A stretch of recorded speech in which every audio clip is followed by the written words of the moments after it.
Many of us know what it is to be without a job, unemployed. No, sorry, actually, I didn't intend for you to raise your hand, but now that you've raised it, uh, it's not a very nice experience, is it? Well, there was a young man who was without a job. He had recently been married, had a family to look after, but due to recession, he was unemployed for a long time, and stage came when he was really desperate. So he was walking the streets, desperately looking out for a job. And as he was passing a zoo, he saw a sign outside that resonated with his own need. The sign said, "Urgent need for help in the zoo.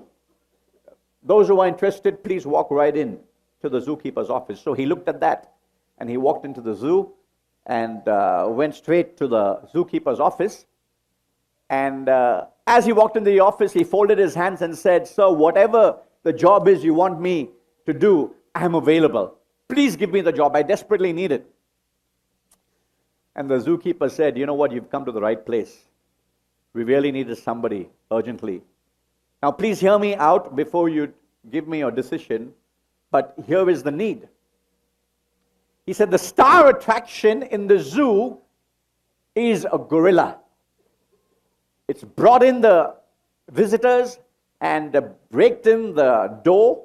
And, we are very excited that our zoo was doing very well. But last night, I think some children did some mischief and poisoned our gorilla, and he died." So man is very curious and saying, "What does this have to do with me?" He said, "Job we have for you is very simple. We have this gorilla skin,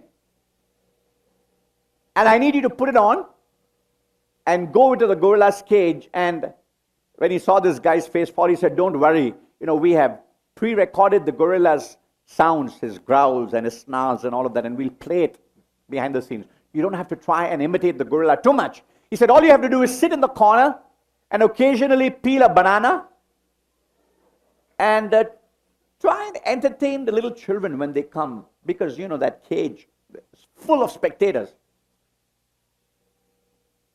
He said, "What else?" He said, "Well, if you don't mind, there's a swing, and occasionally if you climb up on the swing and swing a little bit, you'll find the children get excited.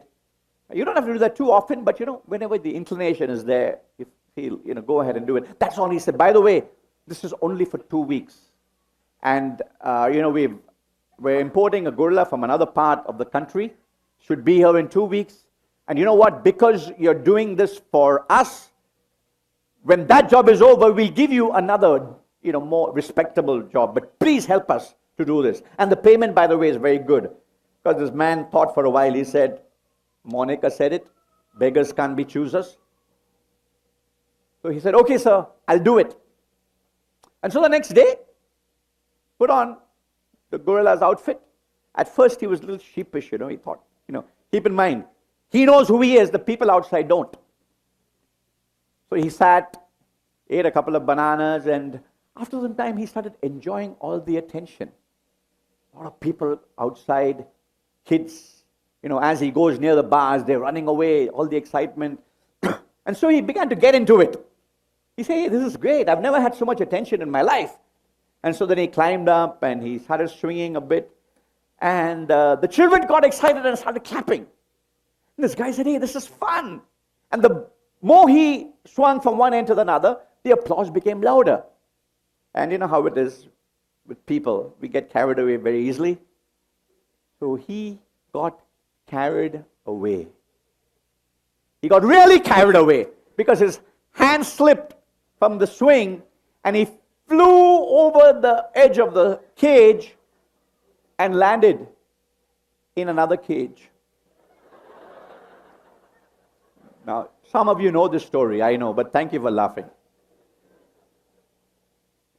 And as he landed in the other cage and he looked around, to his horror, this lion began to come towards him.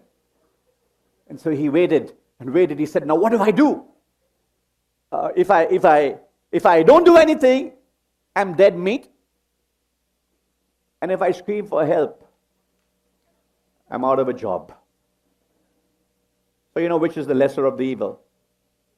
So as the lion came closer and closer, he ran out of patience and he opened his mouth and was about to scream when the lion's face came right in front of him.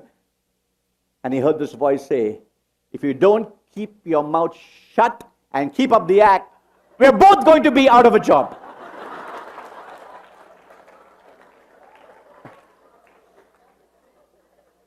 Well, thank you for laughing because I'm not really a good joke teller. But friends, it's a funny story with a serious lesson. Because in a way, all of us sitting here are like that gorilla or lion, as the case may be. We play the game of life. Shakespeare is well loved here in Bengal. We have a street named after him. But it was William Shakespeare who said this in one of his plays, all the world's a stage. Who can finish it for me? And all the men and women, merely players. A game of life. What is this game of life really all about? Well, whether we acknowledge it or not, all of us are looking for happiness. We want the good life, yes? Yes? Some of you are not sure. How many of us want to be miserable? How many of us want to really have a bad life, a sad life? I want, no. Well, thankfully, some of you quickly put your hands down. We want the good life. But what exactly do we mean by it? The fact is, friends, we are not really sure what the good life is. You know, the idea of this talk came to me the first week of this year as I was reading the Sunday Times. And the Jan 6, 2013, the Sunday Times had this article entitled, Are You Living the Good Life? And I just want you to hear the opening lines of this article, okay? I quote, everyone is in pursuit of a good life. But what exactly constitutes a good life? Question comes in this article. And then it lists a few possibilities. Luxury trimmings, big money, snazzy cubicles, fancy duplexes, BMWs, designer clothes, so on and so forth. Does make one happy for a while. And here's the question. But are they assurances of a happy and fulfilling life?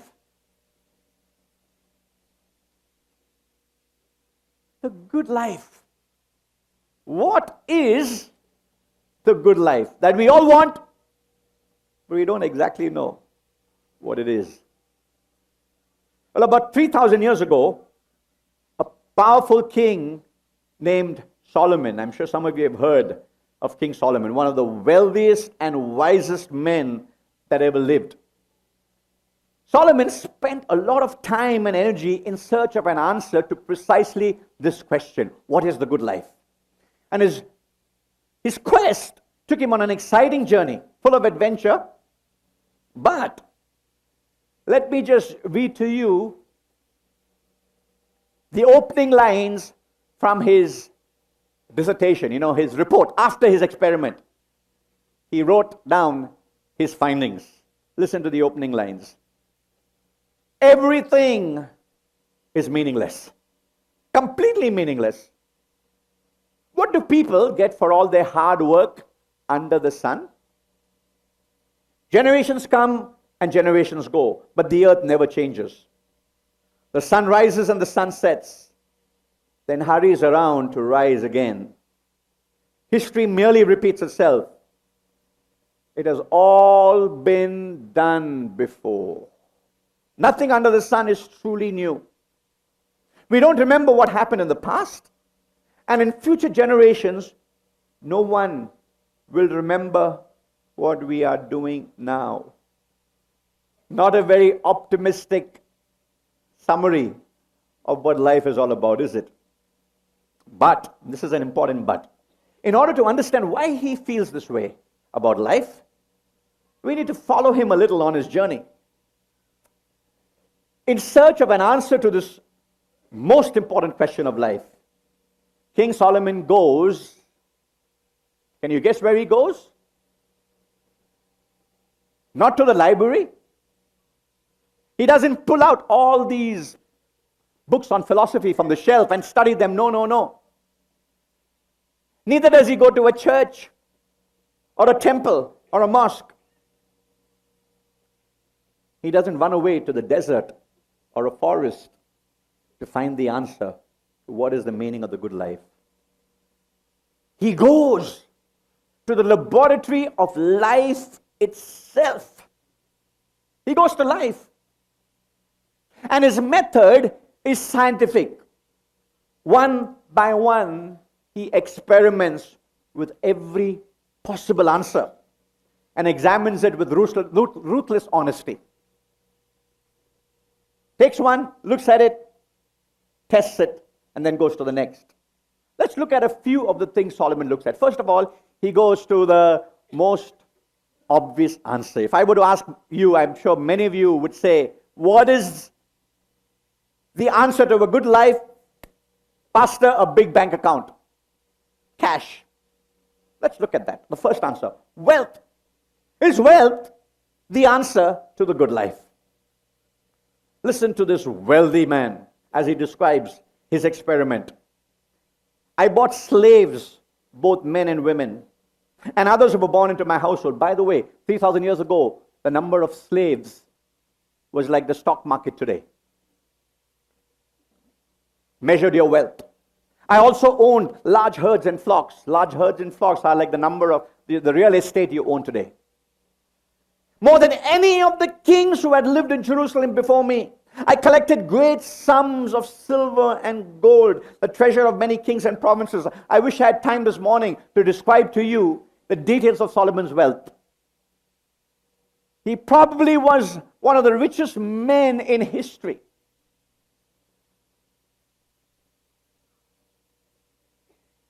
Sure, many believe the way to the good life is to be wealthy. If that was so, the richest people would also be the happiest people on earth. How many wealthy people do you know are really happy? No, don't raise your hand. You know the answer. In fact, by the way, these days they do research on these things, and research on this subject reveals something very strange. I haven't fished this out of the top of my head. This is the outcome of research from the Department of Psychology in Harvard University, published in Psychological Science. This is what they discovered. Something very strange. While wealth grants us the means to buy stuff, the same time as it does that, it spoils our ability to enjoy that stuff. But listen to Solomon's own words at the end of his experiment. The words from one of the richest men that ever walked this planet. This is what he says. Those who love money will never have enough. How meaningless to think that wealth brings true happiness. The more you have, the more people come to help you spend it. So what good is wealth except perhaps to watch it slip through your fingers? Don't raise your hand, but I'm sure many of you know what it is for it to slip through your fingers, right? Right. I think that's all it's good for. People who work hard sleep well, whether they eat little or much.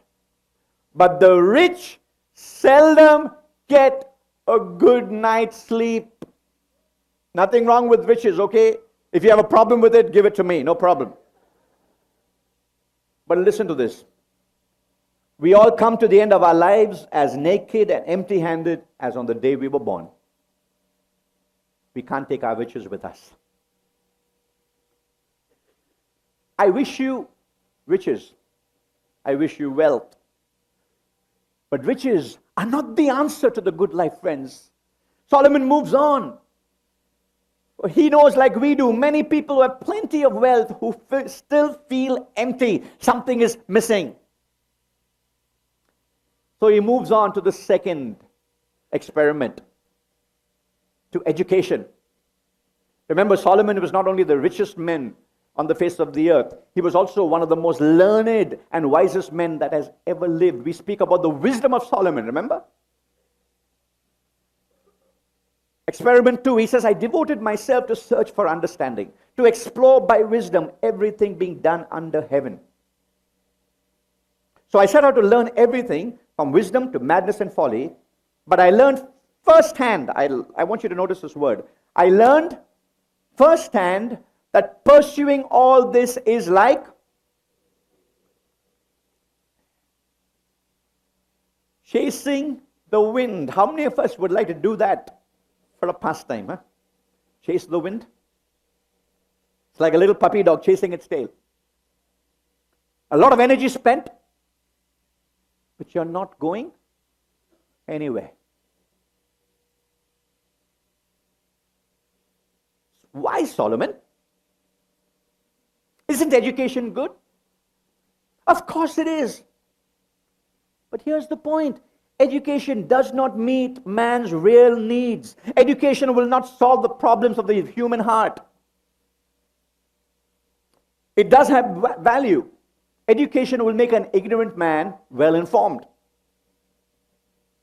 But it will not make a bad man good. It cannot make a bad man good. You've heard me say this before, and I didn't invent this saying, but someone far greater than me said this about education. He said, an ignorant thief, an illiterate thief, may rob a few tracks from the railway line. You take that thief and send him through university, and if he's a thief, after he graduates, he'll rob the whole railway company. Education is good, not the way to the good life. Solomon goes to his third experiment. If not wealth, nor education, surely building your career, work, creativity is the way to the good life. So he pursues a career, a good career. What was his career? Listen to this.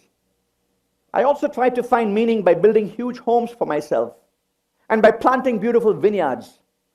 I made gardens and parks, filling them with all kinds of fruit trees. I built reservoirs to collect the water to irrigate my many flourishing groves. Beautiful, great building projects. Architecture, landscaping, irrigation projects, great works of art and creativity. Now you would have thought that should have satisfied Solomon. Of course it did, but only up to a point. You know why? Because then he stops to ask, what is the point of it all? What is the point of it all? Listen to what he says. Some people work wisely with knowledge and skill, then must leave the fruit of their efforts to someone who hasn't worked for it. And may I say, for someone else to destroy. He says, this too is meaningless. A great tragedy. So what do people get in this life for all their hard work and anxiety? Their days of labor are filled with pain and grief. Even at night their minds cannot rest. It is all meaningless. Wealth, education, career pursuit. Solomon tries them all and finds that none of them lead to the good life. And so you can imagine someone coming up to Solomon and saying, Solomon, you're too uptight about this business. Trying to find meaning in wealth and education and career. Just loosen up. Stop being so serious about life. Just go ahead. Live it up. Just try having fun. Yes? Come on, I thought somebody will say yes. What's wrong with fun? You know what? That's Solomon's fourth experiment. Pleasure. Simple, raw pleasure. Listen to his own words. I said to myself, come on, let's try pleasure. Let's look for the good things of life. And in his day, this is how he decided to have a party. I had wonderful singers, the best band in the business, both men and women, and had many beautiful concubines. I had everything a man could desire. By the way, I'll tell you how many concubines in a while, okay? I had everything a man could desire. Anything I wanted, I would take. I denied myself no pleasure. Remember, this is a powerful emperor who can have anything his eyes see in his world. And none of us live in that world. But he's King Solomon. And kings in those days had absolute, total, complete power. You know that. He says, I denied myself no pleasure. Anything I wanted, I would take. And so, in the first stage, he does what many human beings do. He turns to wine. And by the way, when you read the description of his turning to alcohol, the word is very careful.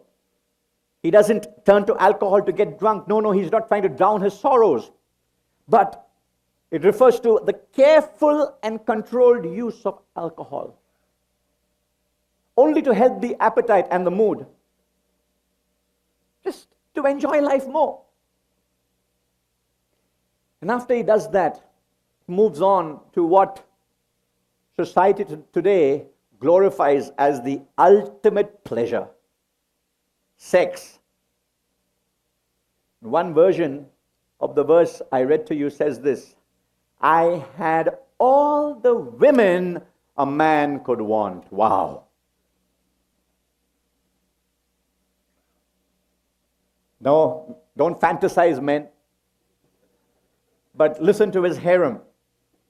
His harem or harem consisted of 700 wives and 300 concubines. Oh, wow. Some of you husbands are laughing. Don't laugh, okay? I know what you're thinking. How did he manage? Your guess is as good as mine. But think about it.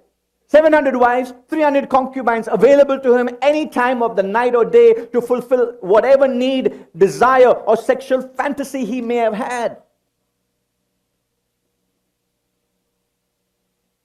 All the pleasure they gave him may have given him a temporary high. Of course, all of these things do. Alcohol, drugs, promiscuity does give you a temporary high. But the next morning left him empty and bored. A hangover, lasting hangover, much longer than the pleasure he had. No lasting satisfaction. True happiness, the good life, was still remained out of his grasp. This morning, friends, we could have looked at many other things. Religion, how we spend our leisure.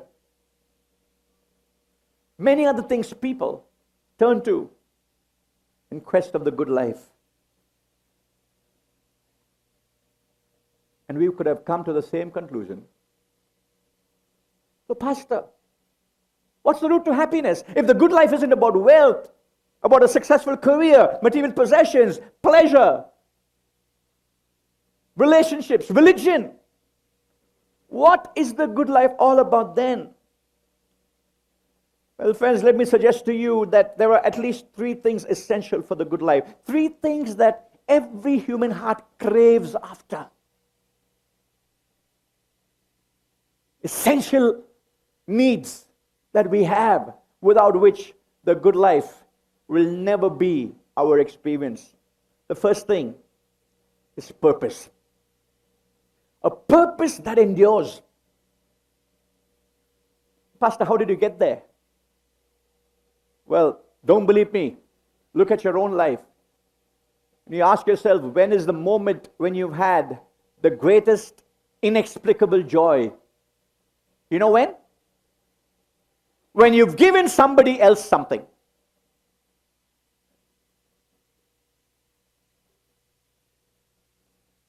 Because you're saying, Pastor, I've never given anybody anything. Well, then you don't know what I'm talking about.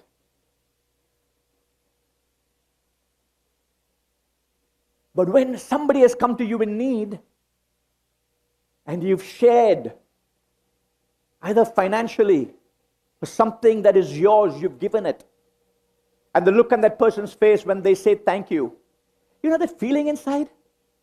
Have you ever wondered, why do you feel nice? You've lost something, for goodness sake. And it doesn't have to be money. And somebody needs your time, perhaps. Somebody in distress, your friend calls you, and you spend an hour on the phone. And at the end of that friend is so embarrassed and says, I'm sorry I took so much of your time. And and you feel good. But you've really helped me. Wow. You know why?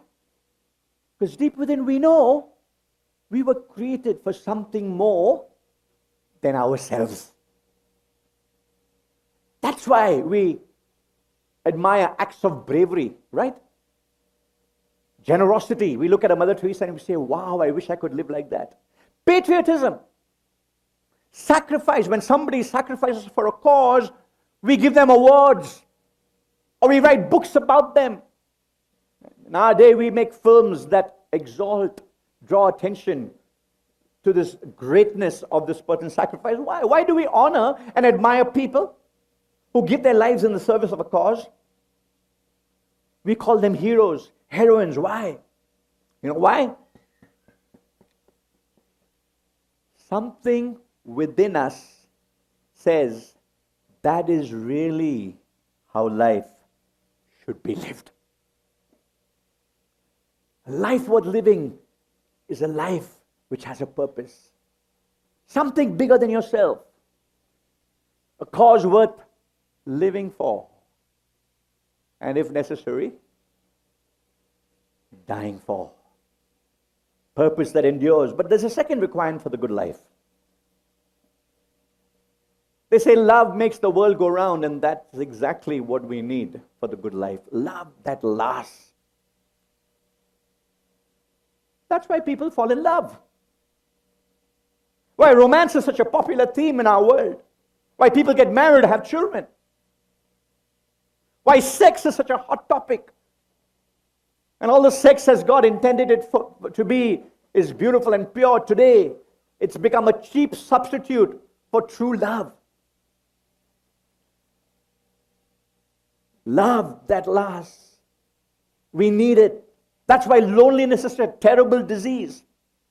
Why true friendship is something all of us crave after.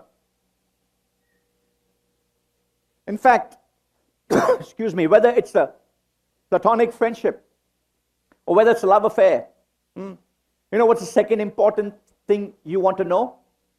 The first important thing is, do you love me? Of course. Right? That's never enough. You know why? Sometime before you decide to walk to the altar, you'll ask the person, will you still love me tomorrow? Right? And next year. And the year after that. We want a love that lasts, friends. And of course, we make many cheap promises. Better or for worse, richer, poorer, so on and so forth. And of course, these days we fall in and out of love. And that's why there's so much pain in our world. Because we long for a love that lasts.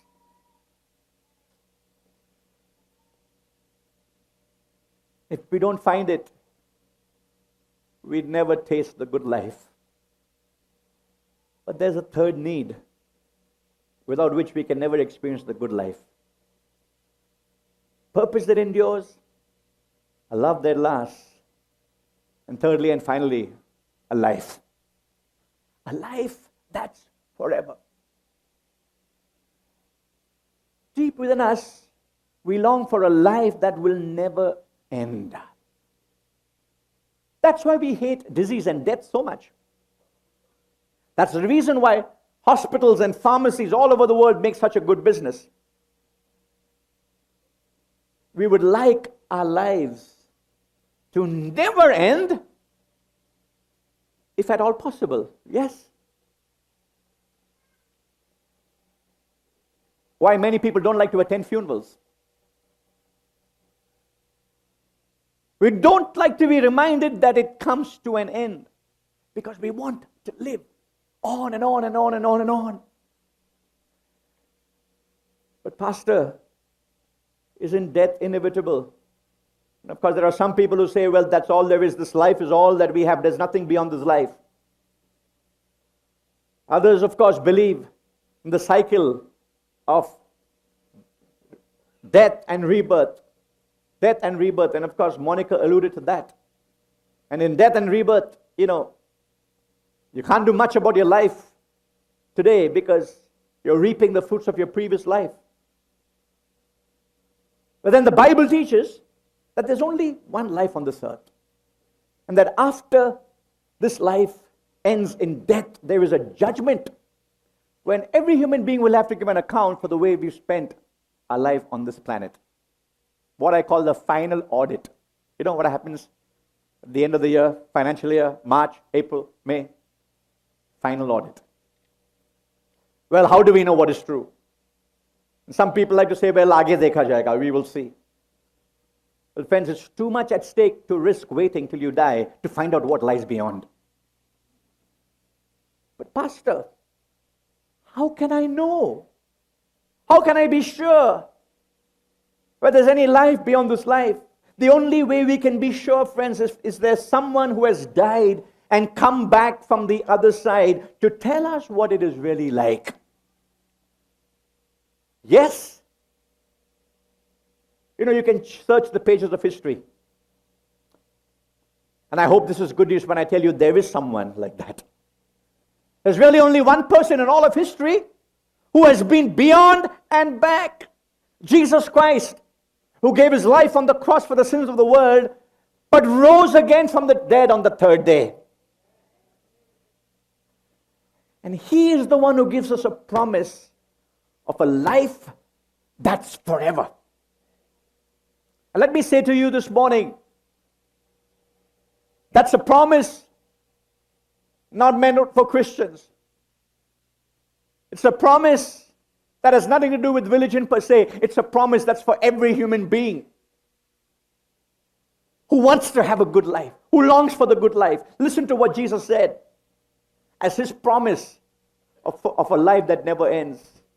He says, for God loved the world so much that he gave his one and only Son, Jesus, so that everyone who believes in him, do you hear that word?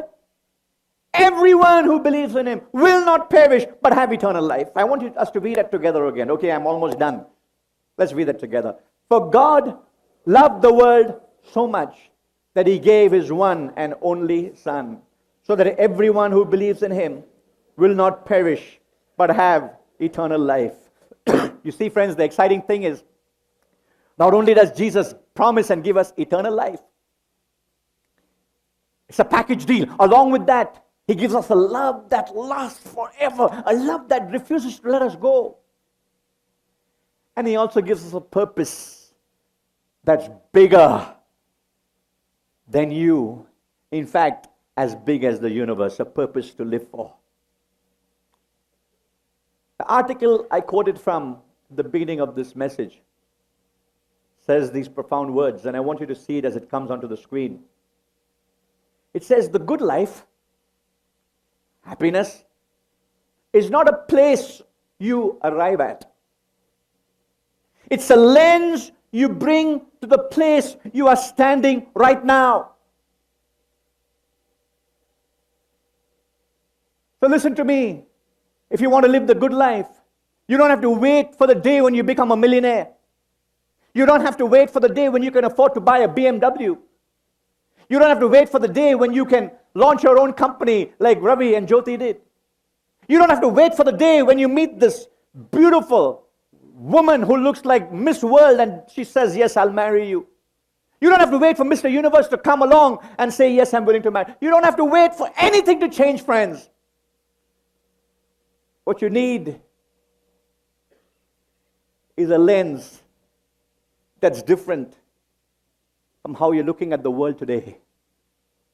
And this morning, I want you to know that lens is in the shape of a cross. That lens is Jesus. You need Jesus to enable you to experience the good life, friends. For He came to give us life. Life in all its fullness. A full and satisfying life. I want to close with the story of a man who had this unbelievable dream. And in that dream, he finds himself face to face with a genie. An angel who stands in front of him and says, I'm your servant to give you whatever your heart desires. I'm here to help you to create a world that you want to live in. He said, by the way, there's only one condition. Every wish of yours has, small print, condition attached. Well, the small print is irreversible. Whatever you bring into being in your world, you can't change it. This guy was eyes wide open. Wow, are you serious? Anything I want? He says, of course you can. You can imagine what you would have done or I would have done. He said, well, first of all, I want a big house, a 15-room mansion. And he closed his eyes and he opened it. And his eyes turned big as saucers. Beautiful mansion, beautiful carpet. Wow, this is like a top end. How if he walks, he runs through the mansion, rolls on the carpet and, sits at the beautiful piano. And then he says, you know what, this table looks kind of bare. The servant stands in front of him and says, what do you want? He said, you know what, I want the best 5-star spread that's available on the planet. He opens his eyes and sure enough, all of the world's best food. He gets so excited, he gorges himself and keeps eating and drinking until he just falls onto the chair. Again, he opens his eyes, he sees a servant standing there. He says,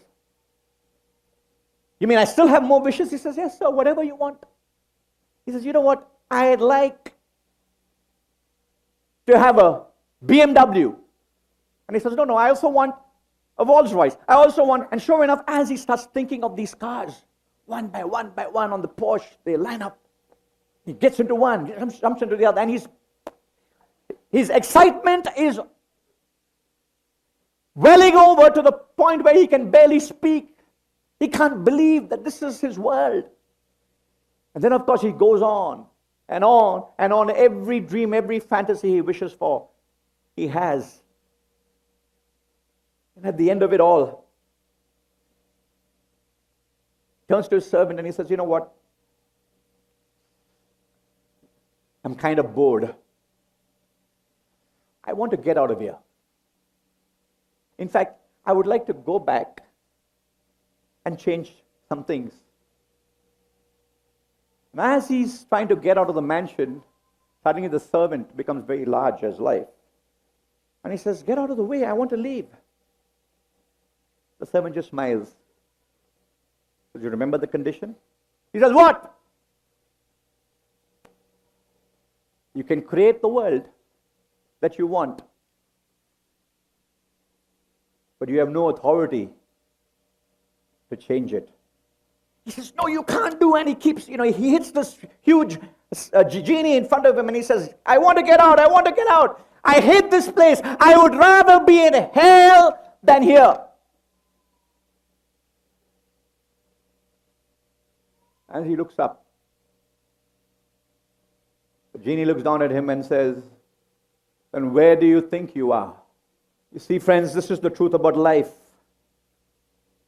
Hear me now. Your choices determine your destiny. Your choices determine your destiny. God has given you the power of choice. I've presented you the offer of a good life through Jesus.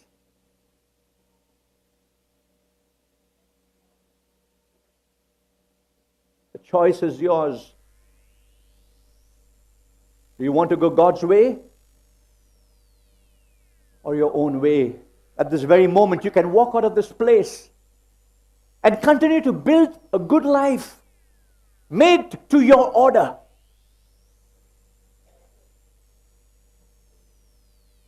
Or you can decide to accept the good life God offers you, Jesus.